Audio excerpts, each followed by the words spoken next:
ಸರಿಯಾಗಿ 1 ವರ್ಷದ ಹಿಂದೆ ಇದೇ ಪಾಕಿಸ್ತಾನದ ವಿದೇಶಾಂಗ ನೀತಿಯು ಚೀನಾ ಪರವಾಗಿತ್ತು. ಆದರೆ ಆಪರೇಷನ್ ಸಿಂಧೂರ್ ಬಳಿಕ ಅಮೆರಿಕ ಅಧ್ಯಕ್ಷ ಡೊನಾಲ್ಡ್ ಟ್ರಂಪ್ಗೆ ಬಕೆಟ್ ಹಿಡಿಯೋಕೆ ಪಾಕಿಸ್ತಾನ ಪ್ರಾರಂಭಿಸಿತ್ತು.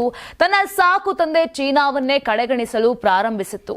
ಇದನ್ನೇ ಸತತ 1 ವರ್ಷದಿಂದ ತಾಳ್ಮೆಯಿಂದ ನೋಡುತ್ತಿದ್ದ ಚೀನಾ ಇದೀಗ ಪಾಕಿಸ್ತಾನಕ್ಕೆ ಕಟು ಎಚ್ಚರಿಕೆ ರವಾನಿಸಿದೆ.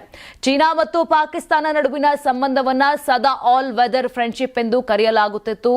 ಆದರೆ ಇತ್ತೀಚಿನ ಬೆಳವಣಿಗೆಗಳು ಈ ಸ್ನೇಹದಲ್ಲಿ ಬಿರುಕು ಮೂಡುತ್ತಿರುವುದು ಕಾಣುತ್ತಿದೆ. ಅದಕ್ಕೆ ಕಾರಣ ಪಾಕಿಸ್ತಾನವು ಅಮೆರಿಕದೊಂದಿಗೆ ಹತ್ತಿರವಾಗುತ್ತಿರುವುದು.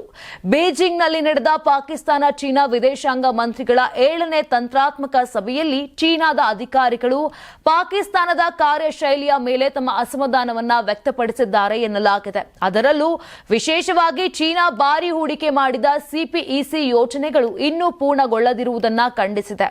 ಚೀನಾ ಪಾಕಿಸ್ತಾನ ಆರ್ಥಿಕ ಕಾರಿಡಾರ್ ಯೋಜನೆ ಆರಂಭವಾಗಿ 11 ವರ್ಷಗಳಾಗಿದ್ದರೂ ಇನ್ನೂ ಕಾಗದದಲ್ಲೇ ಉಳಿದಿದೆ. ಗ್ವಾದರ್ ರಸ್ತೆ, ಗ್ವಾದರ್ ವಿಮಾನ ನಿಲ್ದಾಣ ಮತ್ತು ಪ್ರಮುಖ ರಸ್ತೆ ಸಂಪರ್ಕ ಯೋಜನೆಗಳು ಇನ್ನೂ ಸಮರ್ಪಕವಾಗಿ ಕಾರ್ಯನಿರ್ವಹಿಸುತ್ತಿಲ್ಲ.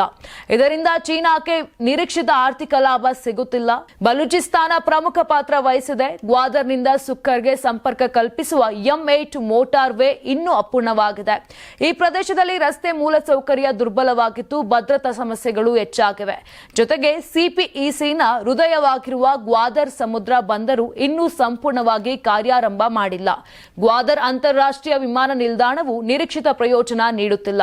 ಇದರಿಂದ ಚೀನಾದ ಹೂಡಿಕೆ ವ್ಯರ್ಥವಾಗುವ ಭೀತಿ ಹೆಚ್ಚಾಗಿದೆ. ಭದ್ರತೆ ಸರಿಯಾಗಿ ಒದಗಿಸದಿದ್ದರೆ ಮುಂದಿನ ಹೂಡಿಕೆ ಅಪಾಯದಲ್ಲಿರುತ್ತದೆ ಎಂದು ಚೀನಾ ಸ್ಪಷ್ಟ ಸಂದೇಶವನ್ನ ಕೊಟ್ಟಿದೆ. ನೀವು ಸಣ್ಣ ಆಗ್ಬೇಕಲ್ವಾ? ಅದು ಒಂದು ಉತ್ತಮ ಆಹಾರದಿಂದ ಸಣ್ಣ ಆಗ್ಬೇಕಲ್ವಾ? ಪ್ರತಿದಿನ ನಮ್ಮ ಜೀನಿ ಸ್ಲಿಮ್ ನ ಯೂಸ್ ಮಾಡಿ ಯಾವುದೇ ಸೈಡ್ ಎಫೆಕ್ಟ್ ಇಲ್ದಂಗೆ ನೀವು ಸಣ್ಣ ಆಗ್ತೀರಾ.